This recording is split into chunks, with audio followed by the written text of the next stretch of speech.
পানির মধ্যে ভাসমান একটা গ্রামে আজকে আমরা যাচ্ছি দাওয়াত খেতে। গ্রামটা এত বেশি সুন্দর, পুরোটা একটা দ্বীপের মতো, মাঝখানে ঘরবাড়ি আর চারিপাশে শুধু পানি। তো আজকে আমরা দুইজন মিলে রেডি হয়ে বের হয়ে পড়ি আর দাওয়াত খেতে যাচ্ছি ওর ফ্রেন্ডের শ্বশুর বাড়িতে। আপুদের গ্রামটা মাশাল্লাহ এত বেশি সুন্দর, মানে আমি শুনে গ্রামের প্রেমে পড়ে গেছি। পুরো যাওয়ার জন্য অনেক এক্সাইটেড। এদিকে এক্সাইটমেন্টের ঠেলায় রিক্সা থেকে নামার সময় ফোনটাই ফেলে দিছি। যদিও আহামরি কোনো ক্ষতি হয় নাই, তবে আমি ভয় পাইছিলাম প্রচুর। আমরা আজকে গ্রামে যাচ্ছি সিএনজি করে। সিএনজির পিছনে 3টা সিট বুক করে নিলাম, বাট সামনে মানুষ আসলে সিএনজি ছাড়বে, তার আগে ছাড়বে না। সেজন্য আমি পুরাই বোর হয়ে গেছি, বসে বসে এটা ওইটা খাওয়া দাওয়া করতেছি পৌঁছাতে। আর এখানে আধা ঘন্টা প্রায় পার হয়ে গেছে, বাট এখনো একজন মানুষ শর্ট। সেজন্য আমরা 2জন মানুষ 4 জনের ভাড়া দিয়ে এখন যাচ্ছি গ্রামের দিকে। সিএনজি ছাড়ার পর তো মনে হচ্ছে পুরাটা রাস্তায় এত বেশি সুন্দর। রাস্তাটা তোমাদেরকে একটু দেখাই, জাস্ট দেখো কি পরিমাণে সুন্দর সুন্দর রাস্তা, একটু পরপরই ব্রিজ। পুরাটা রাস্তা আমি একদমই বোর হইনি, জার্নিটা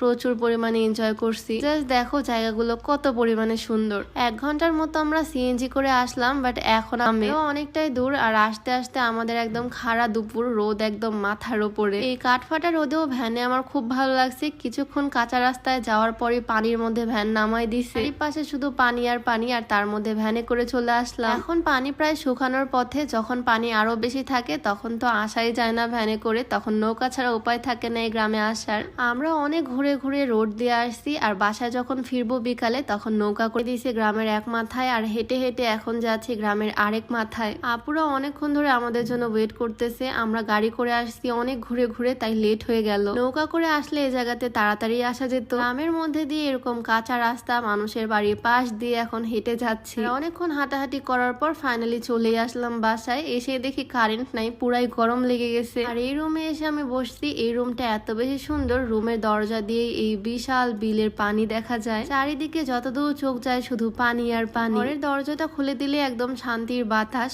বিকালে এই জায়গায় বসে থাকলে মনটাই ভালো হয়ে যাবে। আমরা এসে বসতে না জন্য আজকে সারাদিন আমরা এখানেই থাকবো, সন্ধ্যার আগ দিয়ে বাসায় ফিরবো। এই সুন্দর গ্রামটা ঘুরে দেখার আমার প্রচুর ইচ্ছা। বাসায় হালকা না বের হয়ে পড়লাম আশেপাশে একটু ঘুরে দেখতে। বাসার নিচেই মানে বারান্দার এখানে দেখি চাল কুমড়ার গাছ মাচা করা, আর ওপরে কুমড়া ধরেও আছে। এখানে প্রায় সব বাড়িতে এরকম জাল টাঙানো, মানে সবাই আশেপাশে পানি থেকে মাছ ধরে। এখন পানির স্তর অনেকটাই কমে গেছে, কিছুদিন আগে অনেকটা পরিমাণে পানি ছিল। আর হ্যাঁ, একটা জিনিস তোমাদেরকে দেখিয়ে দিই, আজকে আমি যে সুন্দর গাউনটা পরে আছি পুরো ভিডিওতে, এইটা কিন্তু নিয়েছি সূচনাস ওয়্যারহাউস ফেসবুক পেজ থেকে। এত পরিমাণে সফট ফেব্রিক্স, কমফোর্টেবল, দেখতেও ভীষণ সুন্দর, রেগুলার ইউজের জন্য পারফেক্ট। এটা কিন্তু পেয়ে যাচ্ছ একদম স্টুডেন্ট বাজেটে সূচনাস ওয়্যারহাউস ফেসবুক পেজ থেকে। তাদের পেজটা আমি ডেসক্রিপশনে মেনশন করে দিব। আমি তো ঘুরতে ঘুরতে পানির কাছাকাছি চলে আসছি। এখানে যদিও পানি একদমই কম, বাট কিছু দূর গেলে গভীর পানি। ছোট্ট যে গোল নৌকাটা দেখতেছো, এটাকে বলা হয় চারি। আমার বর এখানে চারিতে করে ঘুরতেছে, সে নাকি সব কাজ পারে, সেটাই আমাকে দেখাচ্ছে। এই টানা রোদ আর গরমের মধ্যে ভাবলাম এখন আর বেশি ঘোরাঘুরি না করি, বাসায় গিয়ে খাওয়া দাওয়া করে নি। প্রচুর ক্ষুধা লেগে গেছে।